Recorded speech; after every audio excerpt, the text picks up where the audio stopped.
одам алайҳиссалом фарзанде бо номи Шис дошт ва Йосиф. Шис ҳамчун ҳадия аз ҷониби Аллоҳ ба одам буд.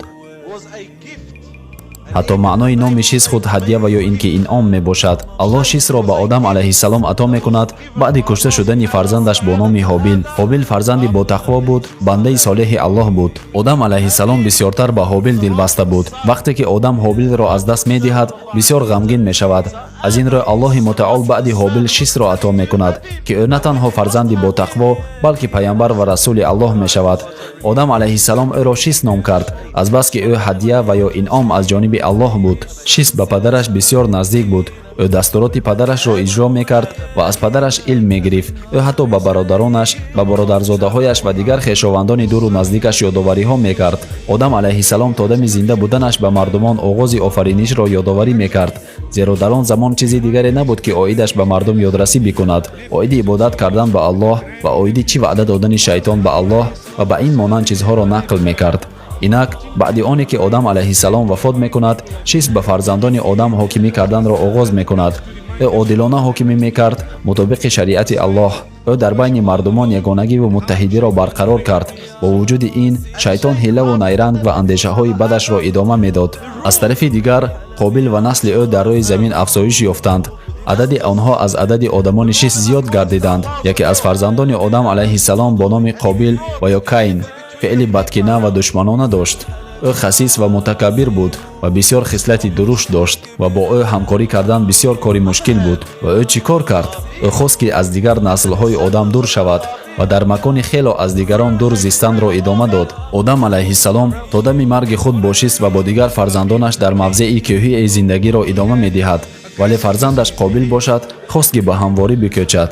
баъди чанде ба Шис алайҳиссалом амр аз ҷониби Аллоҳ меояд ки ба қавми Шис манъ аст ки бо қавми ба замини ҳамвор рафта якҷо шаванд. инчунин як аломати фарқкунандаи дигар. мардони қавми Қобил бениҳоят намуди бадсурат доштанд, вале занҳояшон баръакс хело зебо буданд. ва қавми Шис бошад вазъияти баръакс доштанд. мардонашон хеле хушсурат ва занҳояшон безеб буданд. ин дар ривоят чунин омадааст. ин сухани бофтаи ман ва ё каси дигар нест. ривоят шудааст ки иблис замони худро ба шакли писари ҷавоне муҷассам мекунад, яъне ҳамчун шогирд ӯ ба назди оҳангаре меравад ки бо оҳан сару кор дорад. ӯ аз оҳангар хост ки ӯро ба сифати шогирд қабул намояд ва дар натиҷа ӯ як най омода мекунад. баъдан ӯ ба назди одамон баромада он найро ба одамон нишон медиҳад. ӯ ба воситаи ин най ҳар гуна садоҳоро менавозад, садоҳоеро ки мардум то он дам нашунида буданд. он замонҳо замонҳои саршавии таърихи башарият буд. аз ин хотир чунин садоҳо барои мардум ғайриоддӣ буданд.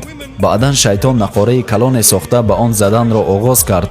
мардум дар гирди ӯ ҷамъ омаданд. ба онҳо аҷиб менамуд ки ин чӣ садоҳои шавқоваре бошад. баъдан ӯ асбоберо аз металл месозад ва онҳоро бо ҳам мезанад ва аз онҳо низ садоҳо мебарояд. одамон то рафт зиёд мешуданд.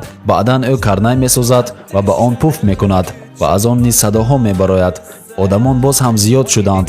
онҳо хело ҳавасангез ва пурҳаяҷон шуда буданд ки онҳо чӣ хел одамони ихтирокор, онҳо аз мо дида тараққӣ карда. одамон аз он садоҳо то дараҷае саргарм шуда буданд ки оҳиста оҳиста амрҳои Аллоҳро фаромӯш карданд. вале аз тарафи дигар Шис алайҳиссалом ба қавми худ ёдоварӣ карданро идома медод ва ба онҳо мефаҳмонид ки чӣ хуб асту чӣ бад. аён аст ки мақсади шайтон дар байни одамон бадиро биёварад ва онҳоро гирифтори гуноҳ бикунад. ба ҳамин хотир ӯ найеро сохт ки аз он садои форам мебаромад.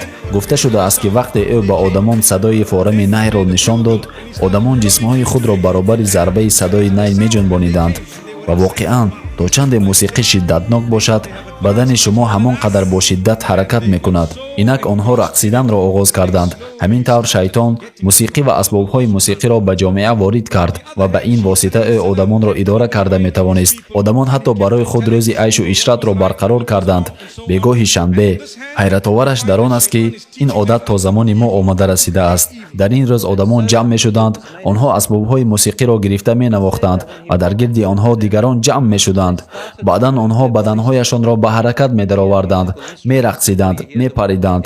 он чизе ки мо имрӯзҳо шабнишинӣ мегӯем, онҳо воқеан шабнишинӣ мекарданд. инак замони шайтон ба назди гурӯҳе аз одамони қавми шис алайҳиссалом омад. чаро ба назди онҳо омад то ки дар онҳо шубуҳот ворид кунад? ӯ онҳоро водор сохт ки ба фармони аллоҳ субҳанаҳу ва таъала шубҳа кунанд. барои чӣ ба мо иҷоза нест ки бо бародарони худ, бо хешовандони худ якҷоя шавем? баҳри чӣ ин қонун лозим аст? маънои ин маҳдудкунӣ дар чӣ аст? чӣ бадие дорад бо онҳо якҷо шудан? ва чӣ гунае ки ривоят шудааст, мардуми дар кӯҳ буда шунидани садои наҳйро оғоз карданд. шояд ки кадоме аз писарони ҷавон аз он ҷо дар мегузашт ки ногаҳ шунид, ба онҳо ин садо писанд омад ва онҳо ба самти он ҳаракат карданд. онҳо намедонистанд ки ин садо аз куҷо меояд, вале ба самти он ҳаракатро оғоз карданд. ҳамин тавр он одамон дар ҳамворӣ духтаронро диданд. кадоме аз онҳо гуфт ки биёед танҳо як назар мекунем ки онҳо он ҷо бо чӣ машғуланд. инак онҳо аз кӯҳ фаромаданд ва ба ҳамворӣ рафтанд. рӯйдодҳои ҳамвориро аз дурӣ назар карданд ва ин манзара онҳоро ба сӯи худ ҷазб кард. дар аввал онҳо нияти кори бадеро надоштанд, вале онҳо диданд одамонеро ки мерақсиданду мепариданд. инчунин онҳо духтарони хело зеборо диданд. онҳо андаке наздик шуданд ва вақте ки наздик шуданд, духтарон онҳоро пай бурданд, зеро онҳо мардони хушсурат буданд. духтарон онҳоро дида зебогии худро ба онҳо намоиш доданд. онҳо либоси худро он гуна мепӯшиданд ки диққати онҳоро ба худ ҷалб мекард. ин аввалин боре буд ки шайтон инро ба онҳо омӯхт. ҳамин тавр мардону занон ба воситаи мусиқӣ бо якдигар наздик шуданд ва якҷо ҷамъ шуданд ва ин дар байни мардону занон аксуламал пайдо кард ва шайтон низ дар ин ҷо нақши худро бозид. мардон ва занони ҷавон бе ягон ҳадду маҳдудият якҷоя рақсиданро оғоз карданд. олимон ба он назаранд ки айнан он замон зино пайдо шудааст. оҳиста вале аниқ ин дар тамоми дунё паҳн шуд. бо пайдоиши аввалин асбоби мусиқӣ, яъне най, айнан тавассути он шайтон муяссар гардид ки мардонро бо занон омехта кунад, онҳоро ба рақсидан водор сохт ва бо гузашти андаке вақт ин ба зино оварда расонид. инак ин одамон ба макони худ бармегарданд, баъди аз мусиқӣ ҳаловат бурдан, бо занони зебо айшу ишрат кардан ва аз рақсу шабнишиниҳо ҳаловат бурдан. онҳо баргаштанд ва инро ба дигар ҷавонон нақл карданд. шумо тасаввур намекунед мо чӣ ҳаловате бурдем, баростӣ мо садоҳои аҷоибе шунидем. ва дафъаи дигар аллакай ҷавонони зиёд омаданд, баъдан аз онҳо ҳам зиёдтар. ва ҳар боре ки шабнишиние мешуд, одамони ҷавон бо ҳам якҷо мешуданд ва гуноҳ содир мекарданд. бо ин тарз аввалин гуноҳе ки дастаҷамъона ба амал омадааст зино мебошад. гуноҳҳои дигар ҳар яке дар алоҳидагӣ ва ноаён амалӣ шуданд ва ҳамин тавр гуноҳи зино пайдоиш ёфт. мадди назар дошта бошед ки он замон мардум ширк анҷом намедоданд, онҳо ба Аллоҳ шарик намеоварданд, ғайр аз Аллоҳ ба касе дигар ибодат намекарданд, вале оҳиста оҳиста қадам ба қадам шайтон онҳоро ба ин гуноҳи вазнинтар оварда расонид. қадам ба қадам. аз ин хотир Аллоҳ субҳанаҳу ва таъала дар Қуръон мегӯяд: لا تتبعوا خطوات الشيطان. гомҳои шайтонро пайравӣ накунед, аз паси шайтон қадам назанед. шайтон бисёр оқил аст, ӯ хеле хуб медонад одамро, медонад ки оиди чӣ фикр дорад. иблис фаҳмид ки ҳоло наметавонад одамонро ба гуноҳи ширк водор созад, ҳоло каме барвақт аст ва одамон мақсади ӯро метавонанд ки бифаҳманд. дар аввал ӯ хост ба одамон чизеро бидиҳад ки онҳоро ба фаромӯш кардани Аллоҳ водор созад. аз ин рӯ ӯ ба онҳо муҳаббати мусиқиро васвос кард ва он дар навбати худ ба зино овард. иблис онҳоро ба зино оварда расонид.